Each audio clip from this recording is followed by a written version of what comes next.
So welcome back mga kadiskarte. So for today's vlog, ipakita ko sa inyo kung paano mag-pruning sa talong. So alamin natin, at kung gusto ninyong matuto o meron kayong makukuha kahit kunting kaalaman tungkol sa pagpo-pruning ng talong. So ipakita ko sa inyo mga kadiskarte, ang pagpo-pruning sa talong ay itong pruning na to ay tinatawag na Y pruning, para siyang Y.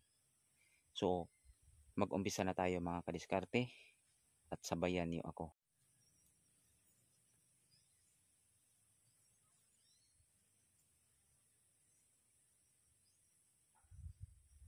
So ayan mga kadiskarte, ito ang talong natin. Ang variety nito ay Calixto F1. So ipakita ko sa inyo kung paano mag-pruning. So dito tayo mag-umpisa mga kadiskarte, sa ilalim hanggang dito sa Y. O kita nyo Y, para siyang Y at meron ng bulaklak. So mag-umpisa tayo dito sa ilalim. Dahan-dahan lang tayong magtanggal ng sanga.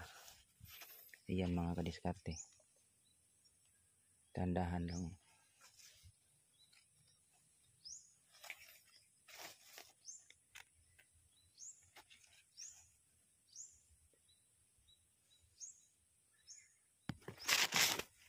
So hanggang dito lang tayo sa ilalim ng Y. O nakita nyo ng Y. So hanggang dito lang tayo.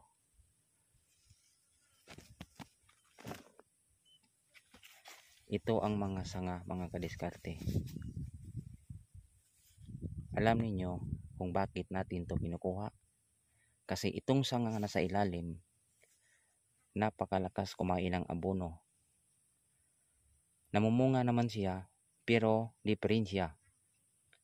Kasi maliit. Malakas kumain ng abono at maliit ang bunga. So ang ginagawa natin, tinanggal natin lahat ang mga sanga sa ilalim. At dito sa Y lang tayo. Hanggang dito lang tayo. Okay?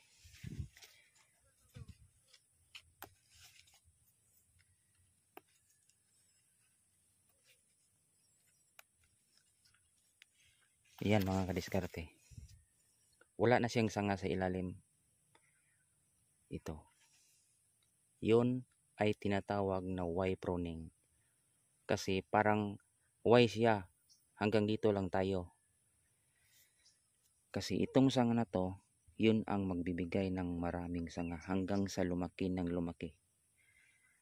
O dito pa mga diskarte. Napakaraming sanga o. So nakita ninyo?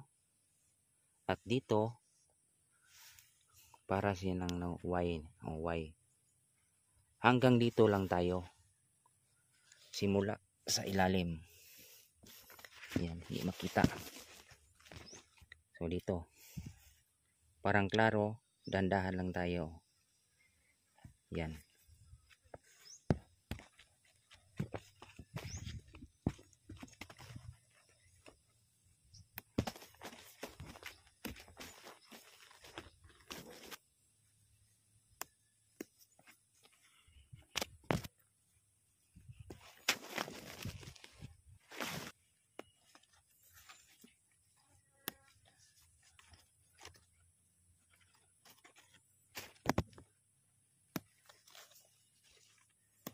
Yan, malinis na tingnan mga kadiskarte.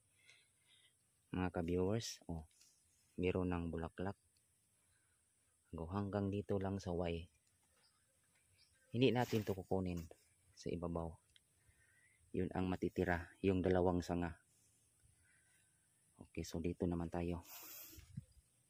Oh, marami siyang sanga. So, okay, oh. So dito, tanggalin natin to. Okay.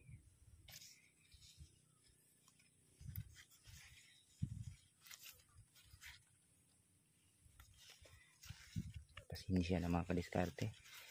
Ako lang mag-isa ngayon. Kasi yung asawa ko, yung taga-video ay naabutan ng red tide. So hindi siya magkasama sa akin. Kasi sa mga sabi sa mga mas matanda pa na bawal daw ang may red tide. So ako lang.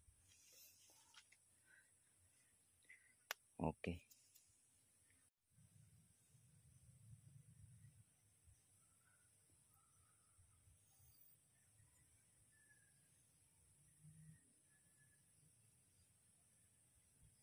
So hanggang dito lang tayo mga kadiskarte.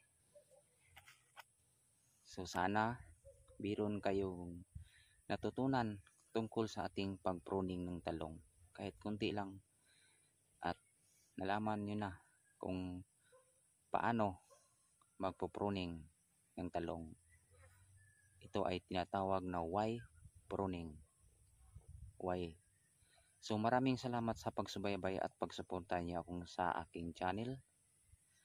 So kung nagustuhan ninyo, paki-subscribe naman, like, comment, and share. Bye-bye.